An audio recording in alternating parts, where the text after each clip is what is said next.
দাতব্য সংস্থা সোয়াব কর্তৃক আজকের এই 115টা দুস্থ পরিবারের মাঝে খাদ্য সামগ্রী বিতরণ করা হয়েছে।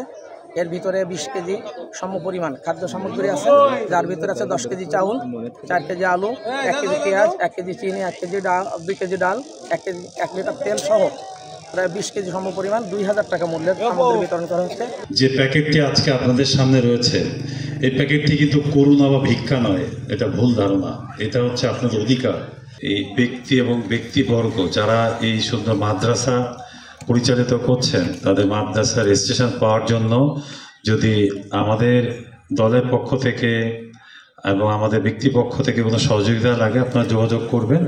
আমি বিশ্বাস করি সরকারি নীতিমালা অনুযায়ী অবশ্যই এই মাদ্রাসা রেজিস্ট্রেশন পাওয়ার যোগ্য এবং ইনশাল্লাহ তারা পাবেন বলে আমি আশা করি।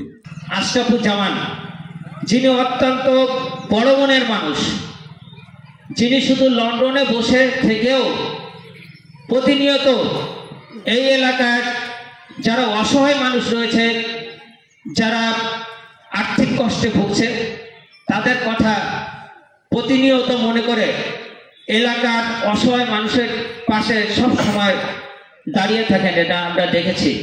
এভাবে সাধারণ মানুষের পাশে থেকে তারা সাধারণ যারা এই রোজা রমজান মাসে দ্রব্যমূল্যের ঊর্ধ্বগতির সেই অবস্থা থেকে সাধারণ মানুষ অনেকেই বাজার করতে পারে না, তাদেরকে সহযোগিতা করার জন্য আমি যুবদলের পক্ষ থেকে, আমাদের পক্ষ থেকে ধন্যবাদ জানিয়ে